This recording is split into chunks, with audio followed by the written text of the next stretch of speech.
Okay, Chelsea, over to you. Shall we kick off? Yeah, absolutely. Hi, everybody. I'm Chelsea Rustrum, the founder of Shares Talks, an educational series, and the co-author of It's a Shareable Life and a marketplace strategist and consultant. I'm very much looking forward to this conversation on trust and identity with David Pope today. As an early adopter of many sharing economy services and a consultant, I see really the foundation of trust as a way for strangers to transact and new definitions to be built on top of technology so that it's seamless and we almost don't even notice it.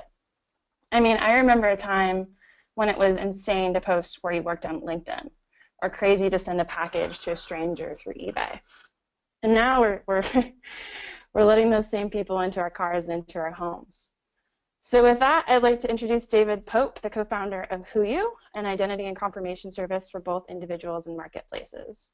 He's done a fair bit of research and analysis on different types of sharing.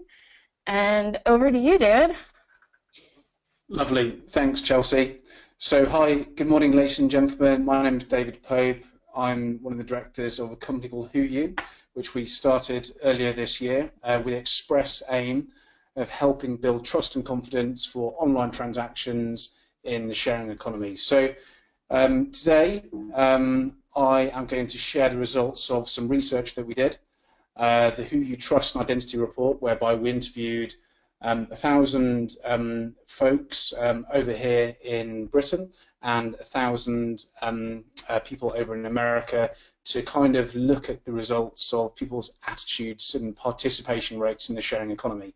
So once I've presented that research, I'd then just like to briefly share how HooYu helps to build trust and confidence for sharing economy transactions. So let's get stuck straight into this research. But what I would say is we're keen to answer your questions. So if you have any questions as we go today, please use your GoToWebinar control panel, which is probably nestling somewhere on the right-hand side of your screen. And you can just type the question in there, and then Chelsea and I will answer your questions at the end of the presentation. So let's get stuck in then. So so we conducted this research earlier this year. One of the things that we really wanted to understand was, where are we now in the sharing economy? How far have we got? Are we yet at the tipping point whereby the sharing economy has entered the mainstream? And so to do that, we really wanted to gauge participation levels in the sharing economy. How many people have done ride sharing? How many people have sold something on a marketplace? And we thought that was a good entry point to understand where we are in the sharing economy. But then we wanted to dig a little bit deeper and look at, well, if we're at a certain point in the evolution of the industry, what's holding people back? Is it trust and identity? And moreover, how can trust and identity tools help people and encourage people to trust and believe and participate in the sharing economy? So I think a good starting point really is to say that, yes, there's already a heck of a lot of trust, and you can't really argue with the 158 million buyers on eBay or the 800 million nights of accommodation that Airbnb have put through, or in fact the 40 million passengers that BlaBlaCar in France are mooching around Europe and further afield every year. So I think you have to start from the point of saying, yes, there is already lots of trust in the sharing economy because we're seeing millions and millions of transactions. And then I think it's worth going back a little bit further, back to, I think it was 1996 when Pierre Omidyar, the founder and CEO of eBay, said, hey, look, most people are honest, most people will trust, most people will mean well, but at the same time, some people are dishonest or deceptive, and it's a fact of life. So you kind of have both sides of the coin there in the sharing economy. The people that are happy to trust and are ready to trust, and also some of the more negative side of trust as well. So I think there's two sides of the coin to really explore, and that's what this research sets out to do. The level of participation and the amount of trust that it requires to perform a sharing economy transaction online with somebody that you've never met before. So in terms of where are we now, this is one of the things that I really set out to to kind of establish with this research. How many millions of transactions does it take before the sharing economy is mainstream? How many millions of transactions does it take before it's in slap bang in the epicenter of the majority? Well, I would argue that despite there's millions of shares already gone on yet, I would think there was somewhere between the early adopters and the early majority. And as with most of these distribution curves, there's something that needs to happen for it to go mainstream, for it to jump from early adopters and faithful followers into the early majority and then onto the late majority. So I also think for the industry, one of the key questions is how do we jump this chasm from the early adopters to the early majority? In other words, from the faithful followers to the skeptical majority. And I think this is exactly where we are in the sharing economy right now. And some of the statistics I'm going to share today will bear that out as well. So in terms of the statistics, so we asked our first question, have you ever dealt with strangers online for any of the following? And the more statistically minded of you, or the people that have drunk most caffeine so far this morning, will immediately spot the vast difference in participation between the UK and the US. So the UK is the darker orange, the US is the lighter orange, and we can see here that so far, so many more Americans versus Brits have participated in the sharing economy. So that's conclusion number one. We'll come back to that in a second. But let's just look at the spread, the variation of participation between these different flavours of sharing economy transactions. So the runaway leader by far is online auctions, online marketplaces. And you know what? You'd probably expect that, given that those kind of sites have been around for much longer than many other facets, many other flavours of the sharing economy. In fact, eBay goes back to 1996. Airbnb, by comparison, only, I say only, goes back to 2008. So the second most popular category after auction places was hiring cleaners, gardeners, decorators, etc., etc. And then in comes the vacation rentals, the Airbnb side of things. But looking at the percentages here, I'm going to deal in US percentages today, given we've got a US audience. So what we see is that 39% of people have used online auction places like Craigslist or eBay. And then the jump is down to 29% for people hiring taskers, giggers to come and do stuff in their home. And then there's a large jump that then goes down to 15% of people who have rented someone's holiday property online using an Airbnb style site. So three conclusions. Number one, the disparity between the UK and the US. Secondly, the variation in terms of levels of participation between the flavours of the sharing economy. And thirdly, the fact that even some of the most popular facets of the sharing economy, vacation rentals, a la Airbnb, is actually still a relatively minority pursuit. So to come back to the distribution curve earlier, where are we in terms of the evolution, the penetration of the sharing economy? Then I think it's valid to argue that we're still at that chasm between the early majority and we're yet to go to mainstream it to the early adopters. So quick bit of analysis from the previous graph. So low overall participation, certainly in the form of us stiff upper-lipped Brits who maybe haven't yet quite adapted to the delights of the sharing economy. But it shows here that 68% of British people haven't yet used any form of the sharing economy, whereas 69% of Americans have used some form of the sharing economy. So huge differential there. And then if you drill down to some of the sub-industries in the sharing economy, so Americans are 4 times more likely to use marketplaces, 3 times more likely to use gig economy sites, and twice as likely to use asset rental sites.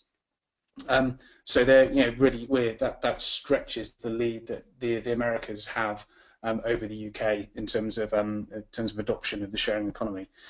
As an aside, if you then look further afield at Europe, there's more sharing economy sites in the UK than there are in France, Germany, Italy, and Spain put together. So the penetration as you move further into continental Europe is actually even less.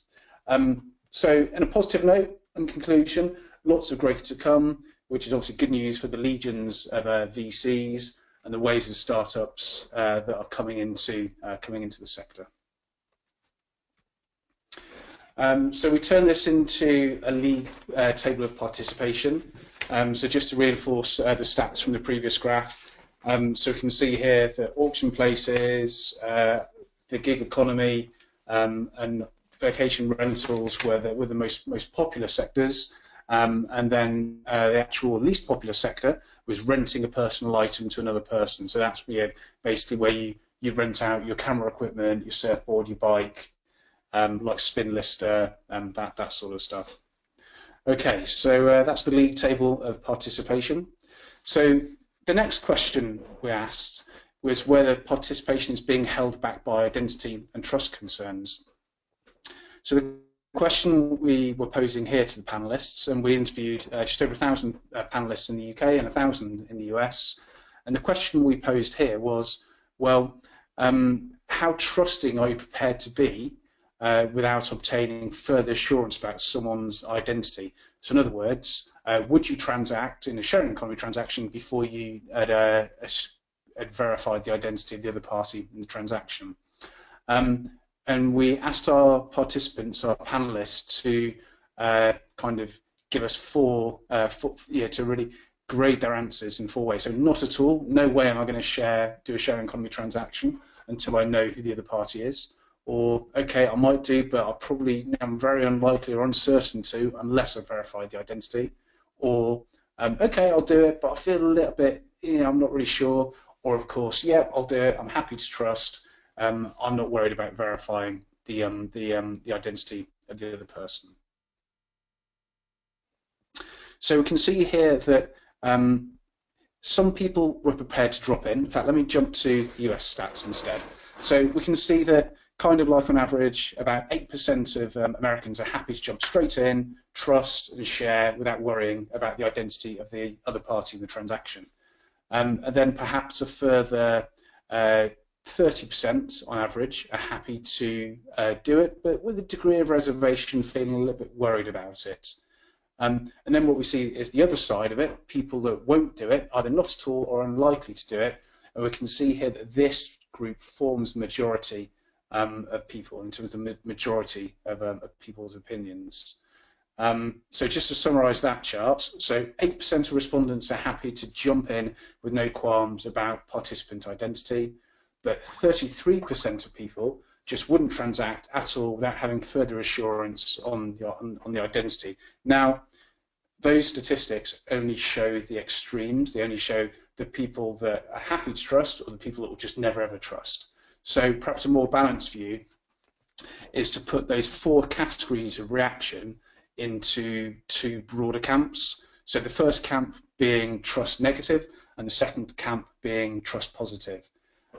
So trust negative is people who are not at all transact or uncertain to transact without checking identity. And trust positive are people that are happy to trust straight away or will trust but perhaps with a degree of reservation or trepidation.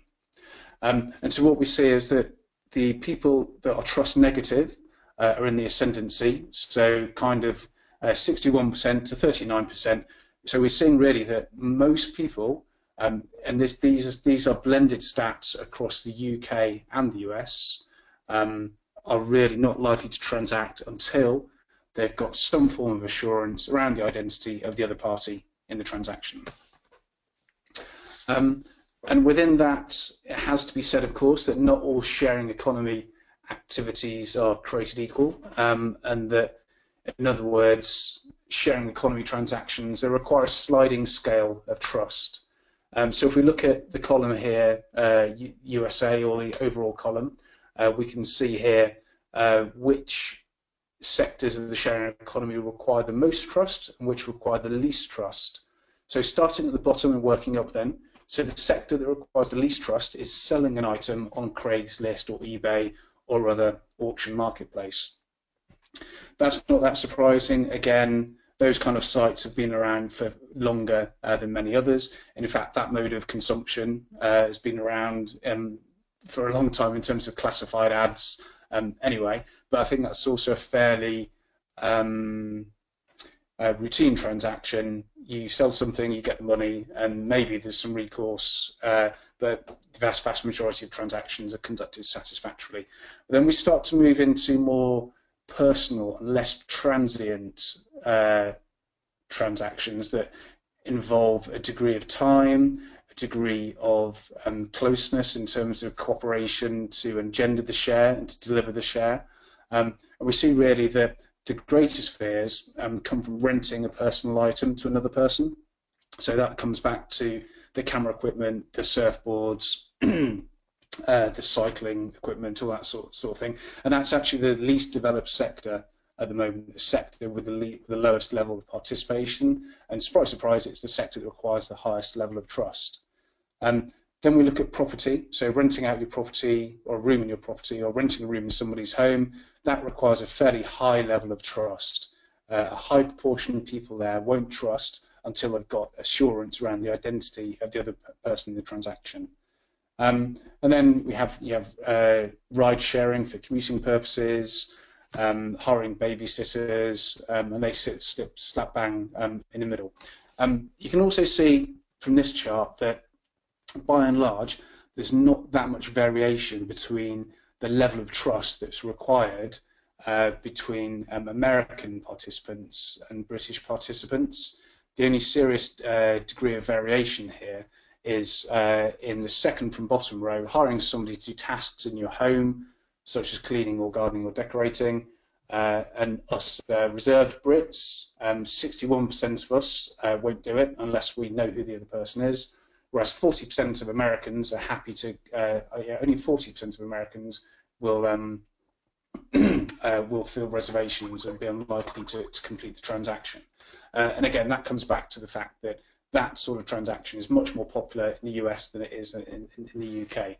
But overall, not that much variation between the levels of trust that are required when you compare UK consumers to US consumers. So then we did a bit of a desk research and looked at what could be done to create trust and confidence to drive participation. And what came out of this is that sometimes sharing economy platforms are scoring a bit of an own goal or kicking themselves in the leg when it comes to engendering trust. And this is to be seen in the terms and conditions on some of the sharing economy platforms. And this was just from a quick trawl of some terms and conditions, some of the privacy terms. And some sites said, oh yeah, well, user verification on the internet is difficult, and I'm sorry, but we can't verify our customers' identities. Now, having been in identity verification for 18 years, I'd argue that's a cop-out. But others were saying we cannot and do not confirm each member's identity as if it's some kind of gargantuan task. Some companies, of course, some sharing economy platforms do really want to verify the identity of their members. Some that provide a really curated experience do want to ensure that they know that all the members of my community, their identity has been verified.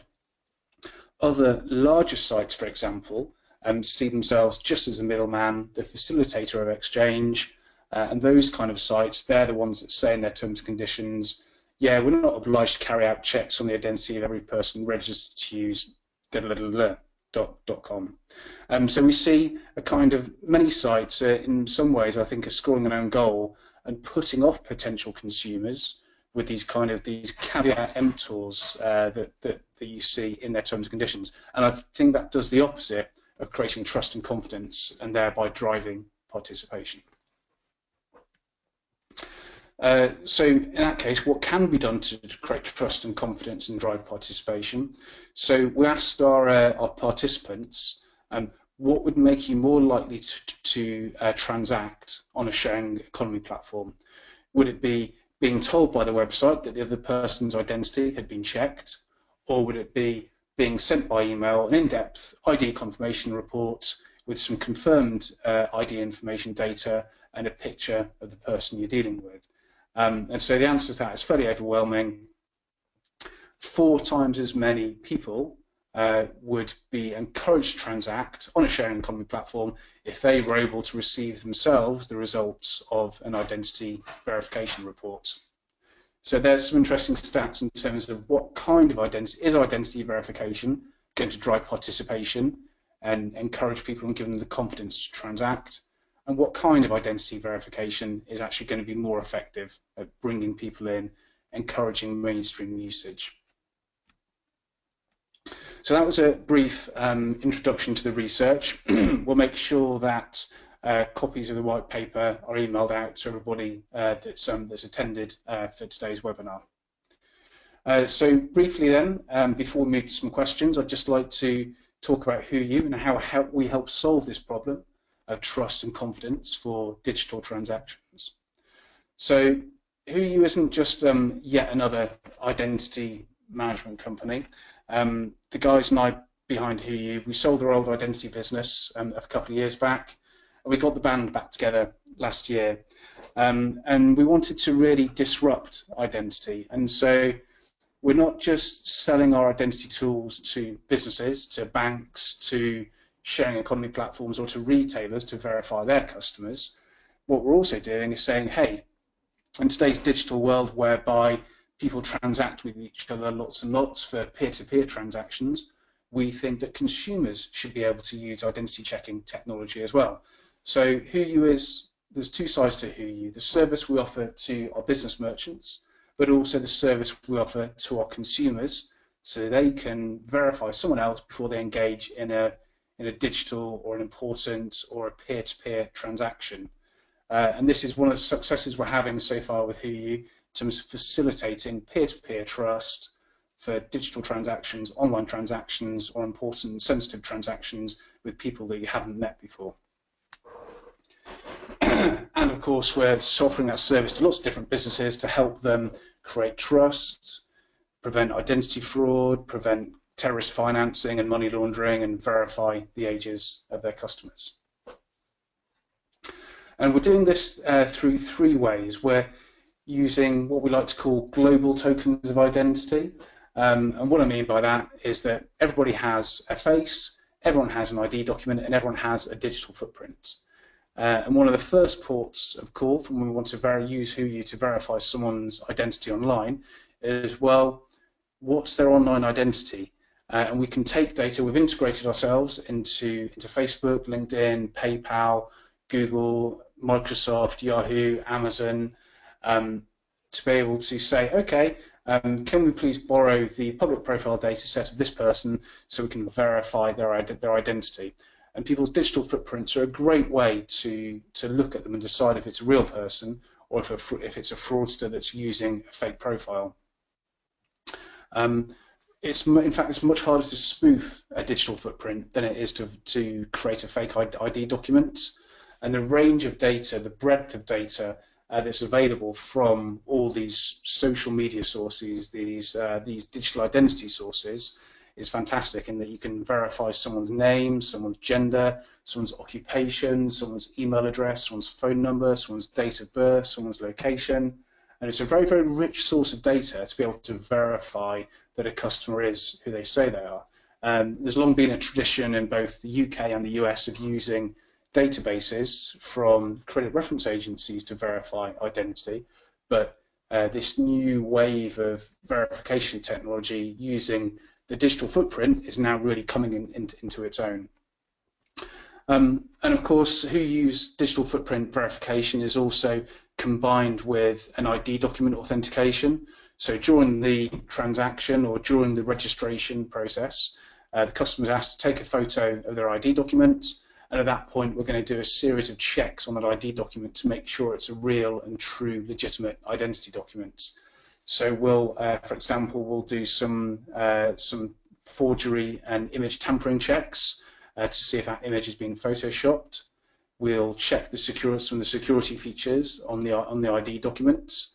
We're also going to do some facial biometrics to be able to compare the face in the ID document with the face in the webcam or the device camera as well.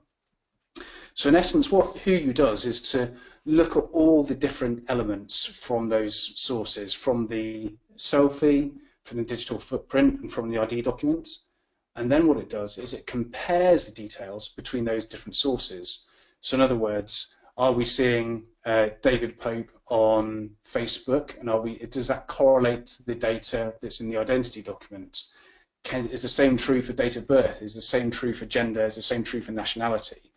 And by leveraging the power of not just the digital footprint, but combining that with the ID documentation, we're able to score all the data to create an identity confidence score to say, oh, okay, given how well the data is being cross-referenced and correlating and corroborating itself, how likely is it that we have a real person on our hands or somebody that's created a fake digital footprint, created a fake Facebook account a couple of weeks ago. And so the power of leveraging these different data sources enables us to create an identity confidence score with lots of verified information to give back to our merchants or to present back to our consumer customers, say, hey, look, here's what we found out about this person. This is what we've verified. Look, this is how many years online history they have. Yes, we've verified their education, their occupation. We know they've given over a real email address and a real phone number. Yes, we verified their identity using their ID documentation. Oh, and yes, look, we verified their identity from all these lovely online digital identity sources as well. So HooYu is a very easy system to implement into your website. You can integrate it via an iframe, or you can just use it as a back office tool to send one identity request at a time. And we've designed it as a very responsive service, so it renders great in terms of responsive design inside a smartphone, a tablet, or desktop. And of course, HooYu comes with a full suite of reporting facilities where your trust and safety or your community safety manager can come in and look at the results of the verifications and check that everything's proceeding according to plan and the trust and confidence is being built across your community. So in summary, HooYu looks at a picture of an individual. HooYu just doesn't tick boxes to say, yes, we've checked their name and their address, and yes, they have a Facebook account, but HooYu kind of digs a little bit deeper and delves beyond that to link all these pieces of data together to make sure that the person you're dealing with online really is who they say they are. So if you've got any questions, do please send them in.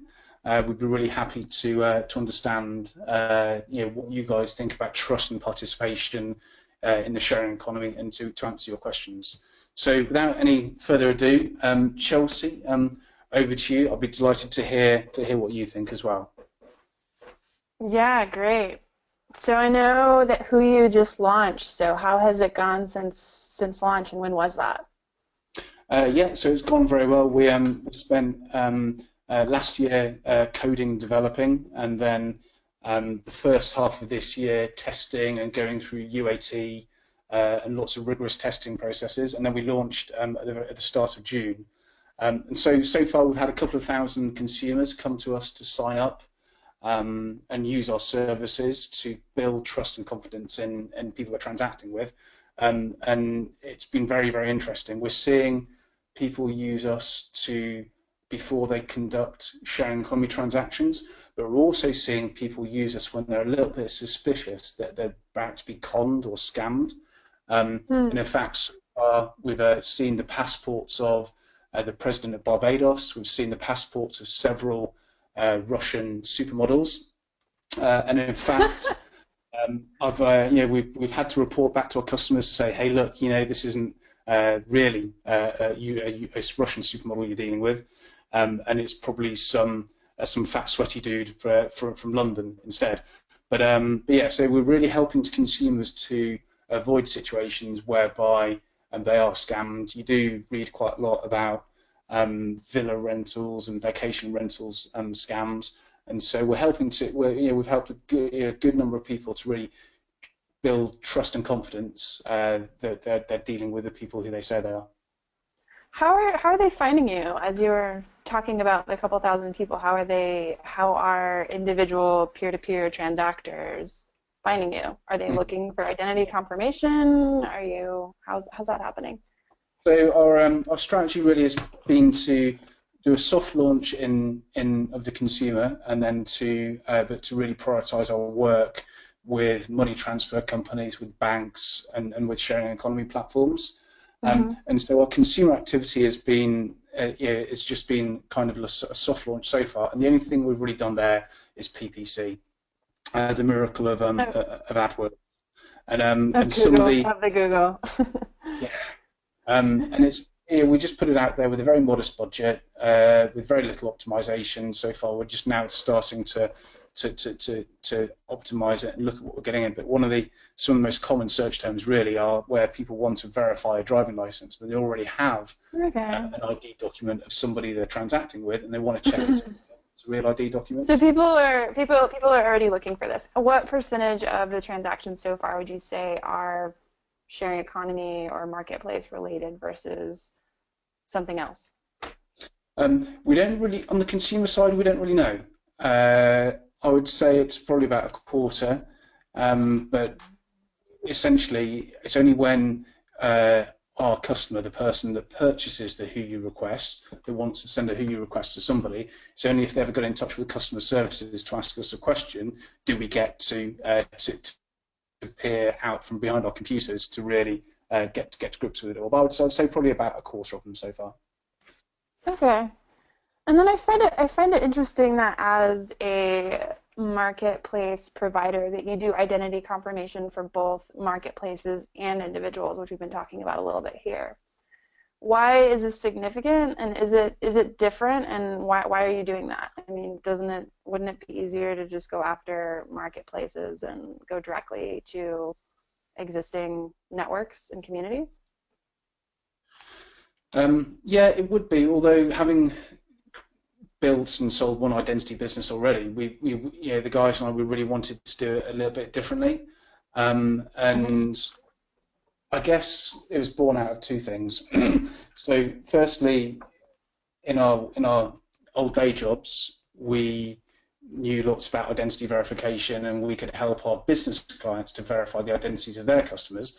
Then, as individuals, when we go home and we were trying to do an online transaction, by nature we were somewhat suspicious, and we were certainly frustrated that we weren't able to have our own confidence that as consumers we knew who we were dealing with on the other end of the transaction.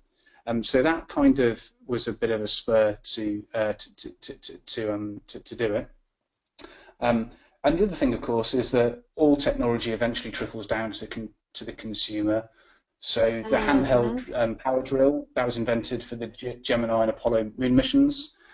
Mobile phones, cell phones were once just a preserve of important businessmen. And so we thought that in today's peer-to-peer digital internet age, we thought the time was right to say to consumers, hey, look, identity verification isn't rocket science.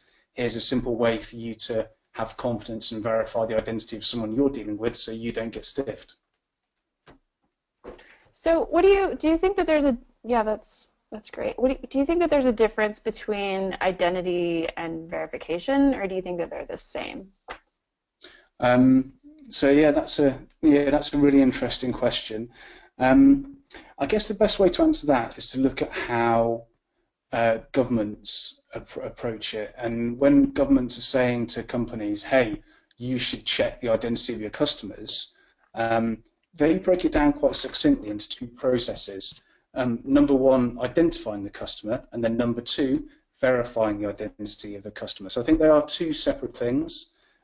Just coming to know someone's identity, coming to know their Facebook name, or coming to know their name and their address is just identifying the customer. It's not verifying the customer.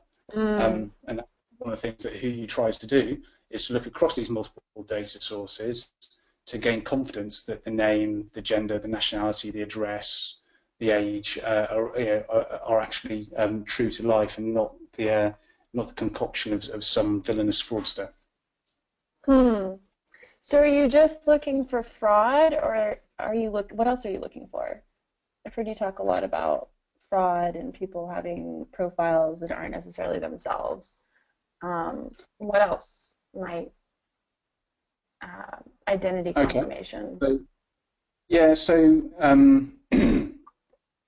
I mean, fraud is a fairly broad sin and a fairly broad church. Mm. So identity theft is one particular thing we're looking for. A lot of our users come to us because they're being catfished. They're talking to online, perhaps in a romantic context, aren't quite exactly who they're all aren't exactly who they're cracked up to be. And this is a big industry for fraudsters to try and scam poor old ladies from Alabama out of their money. And some such support cases that we've had contact with some of our customers, and they're saying, "Hey, I've got this passport from this guy, and it was an American passport. It's a pretty poor attempt at a forgery. The image was some like blonde, sun-kissed guy who was allegedly in the army, and he was saying to his intended victim, 'Oh yeah, I'm working at a camp in Africa, and I've got to go off now to get supplies for the children, so I won't have any internet for a few days.'" And some of the stuff that they come out with is comedy gold. But yes, it's fraud. I mean, obviously in the sharing economy, it's identity fraud, it's impersonation. When we work across financial services, it becomes a mixture of fraud and money laundering and counter-terrorist financing. That's why clients use us there as well. Interesting. So as you're going through the presentation, I also noted that obviously there's a lot lower participation in the UK. Why do you think that's so? I think that's a byproduct of the fact that sharing economy sites have been around for longer in the States, before that industry moved east over to Europe and further beyond. So yeah, I guess we got the folks in Silicon Valley to thank for that, the innovators, the disruptors who create new business models. Or actually, some people might say actually it's not about Silicon Valley, it's about San Fran. But if you look at the number of businesses that have come out of your neck of the woods, I would say the innovation has come from there, and they've slowly spread elsewhere. So I think that then these companies move to Europe, and the UK is always a good launch pad to move into Europe. I also think it might have something to do with the size of the US. And I think the sheer size and scale of the US compared to smaller countries in terms of size, like the UK or like France or Italy or Spain over here in Europe, I think the sheer size encourages that kind of remote transaction. I think that's what factors. That makes sense. So I have a few more questions, but I want to make sure that we're making space for other people to ask questions as well. Did we get any questions? Yeah. Okay, so Tim Slater's asking, besides identity and transaction technology, to what extent is building trust around a marketplace down to a good PR strategy? You want to take that one, or you want me to take that one? Yeah, why don't you take that one? I'll have a sip of water. Sounds good. Is it down to a PR strategy or like a tool-based strategy? That's the question, right? Trust in a marketplace? Yeah, so beyond technology, to what extent is trust built around a good PR strategy? I mean, I think a good PR strategy is a good overall strategy and a strong community, because if your community in your marketplace isn't saying good things about you, and they're going off on the internet saying their place is ransacked and my gosh, there's no one's gonna like take care of this Airbnb fiasco, which happened a number of years ago. Um, your marketplace has high propensity to go under unless you kind of do something about that and put safeguards in place. So I think it's a coupled strategy between technology and what your customers are saying about you, not necessarily what you're saying about yourself, because this is the internet after all. We're a crowd, and anything can travel across communication lines very, very rapidly, especially if it's negative. So I would just say, you know, your customers are the voice in that sense. Yeah, I would just add to that by saying I think that when you have a well-lit marketplace um, where identities are verified, I think it's fairly true to say that people will behave better and have better intentions when they know that their true identity is being used. And so I think that yes, PR can help build the perception of a well-lit marketplace, but I don't think you can do it on PR alone. I think you've got to say yes, these are the tools we use to verify people. So I think that launches neatly into a question that Jeffrey Peroni is asking, and he's saying that people use reviews and review history as their primary tool to establish trust. And his question is, how does HooYu complement this? So Mm. the answer to that is that uh, yes, reviews and reviewer history and ratings are probably give you the best gut feeling as a consumer that yes, you can trust this person because that's built up history, and by that point, that person's identity is almost irrelevant. I think HooYu helps complement reviews and review history and ratings where people are new to a marketplace and they have no history. So it's good for the marketplace to be able to have the luxury of deploying that sort of technology. And it's good for the other participants when they're looking at people that don't have a transaction history, but they at least know that their identity has been verified. And if they're transacting with a true identity, then they're more likely to behave honourably.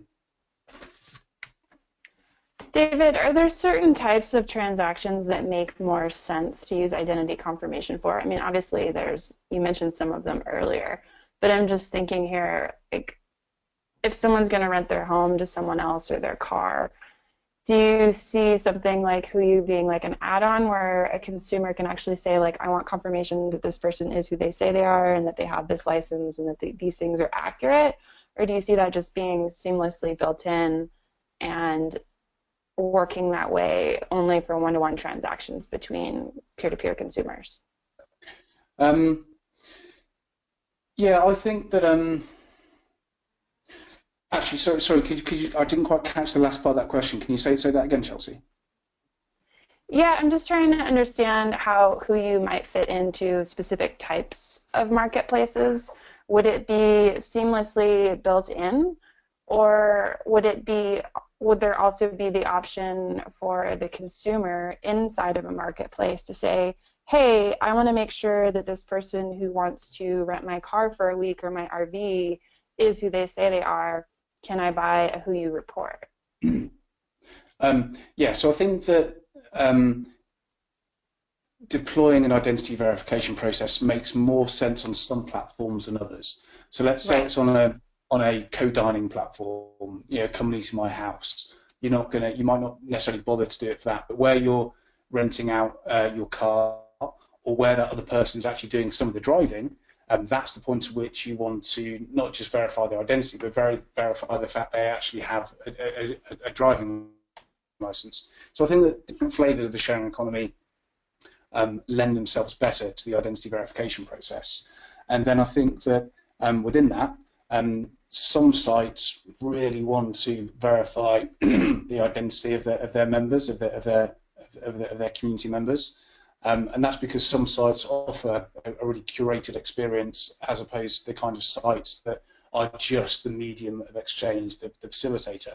And then within that, what we're also seeing is that some sites, in fact, obviously the sharing economy is a real mixture of different businesses at different stages of their evolution. You've got the big, I was about to say that, the Uber companies like Uber or Airbnb.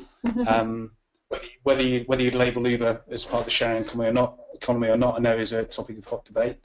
But then a lot of the companies in the sharing economy don't yet have a lot of transactions and a revenue stream to spend on identity verification, and so that's the point whereby they actually offer it as an add-on option to their members, their customers, and in effect act as an affiliate to HooYu and say to their customers, hey, here's a tool you can use, go here to create your account, you'll get your first identity confirmation for free, and they end up working on an affiliate relationship with us. Okay, that makes sense. Do we have more questions from the audience? Yeah, so Daniel Beck is saying, does the web service need to use your service, or can it start with a customer that want to identify themselves, maybe linking to a profile at HooYu? So yeah, so HooYu can be kicked off, it can be triggered by the merchant or by the individual. At the moment, we don't port that person's HooYu profile between merchants. In fact, one of the things that we do is we delete our data. We delete data as soon as we pass the results of the verification back to the customer. So in the instance of a business using our service, we pass the results back to granular data, all the results, as well as the images of the ID documents and the selfie as well. And then we delete the data. We don't want to retain the data. We don't want to be a federated identity scheme. That, of course, is another matter of debate whether federated identity actually ever really takes off. But we want to encourage responsible use of people's identities. We don't want to be building this great big database of people's identities. And so certainly when it's one consumer verifying the identity of another consumer, for the person who's being asked to prove their identity, to confirm their identity, we don't want them to think that we're going to be taking their identity and databasing it. So no, we delete data as soon as the verification is done, and we only retain an audit trail of what verification work has been done, rather than retaining the data in itself.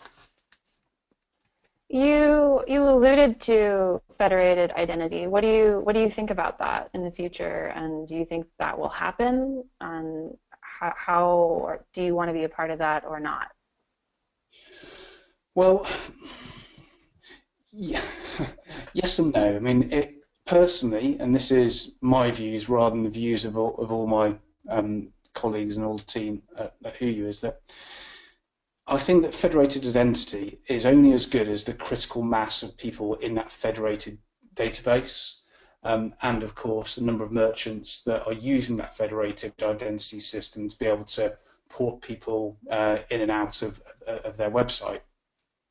Now, unless there's a really major government sponsorship of such program, or unless Google and Apple and Amazon all combine forces to say, hey, look, here's a federated identity scheme, you can now port your identity across pretty much any internet property you go to, then I think it's a doomed campaign. I don't think it will work.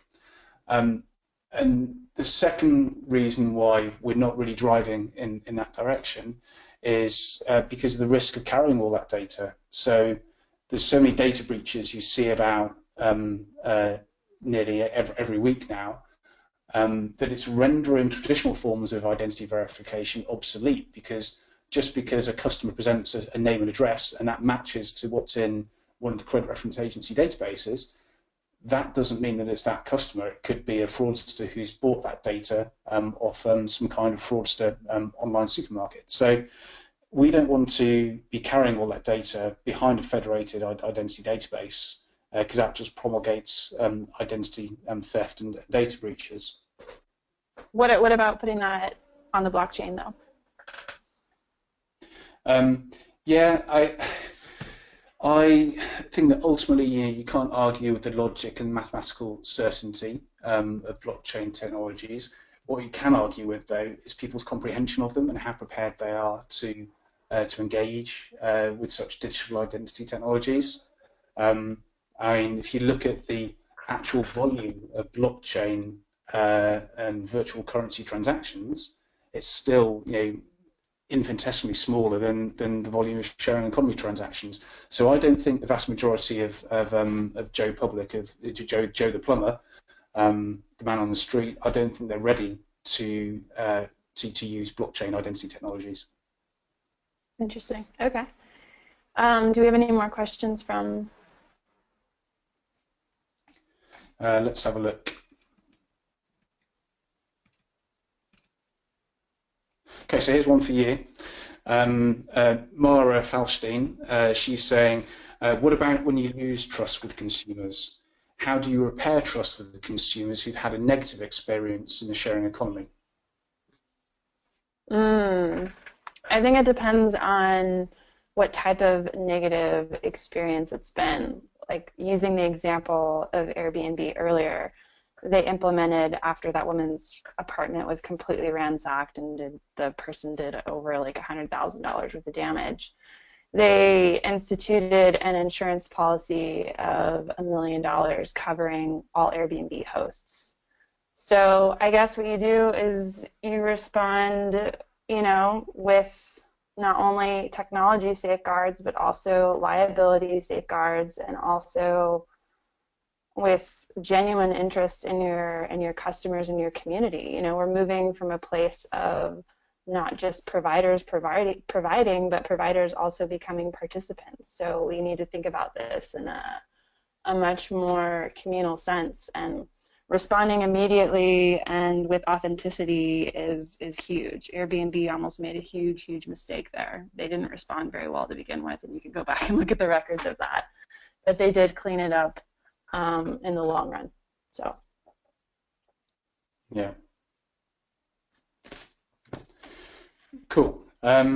So I think there's a couple of other questions in there for me, but I'm very conscious of time.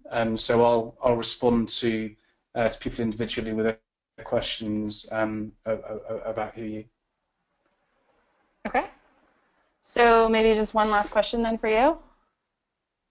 Shoot. Great. So we've talked a little bit about this, but what do you see the future of trust in marketplaces being, and how do you see this all evolving?